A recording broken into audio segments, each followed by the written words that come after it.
In this video, we will see a problem where we are not able to see the Wi-Fi options in the network and internet settings.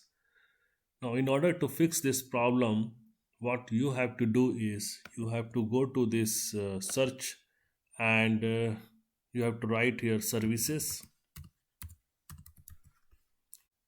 Then we have a match called services under the app. You have to click on that, and this displays the list of the services which is available for this operating system. Now in this list you have to search for WLAN auto config, and for this you have to come down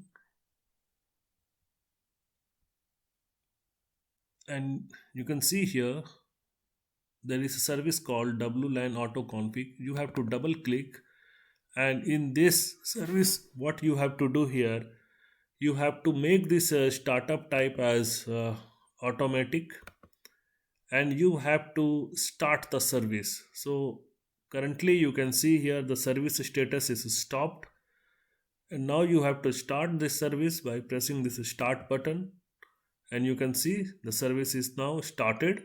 You have to press this apply here, and you have to press this OK. Now we will see whether we are getting this Wi-Fi option or not. So let's check it. So you can see here the Wi-Fi option has came back, and let me enable this Wi-Fi, and now the Wi-Fi is enabled and it got connected also. Thanks for watching this video. Please like and subscribe. Have a nice day. Bye bye.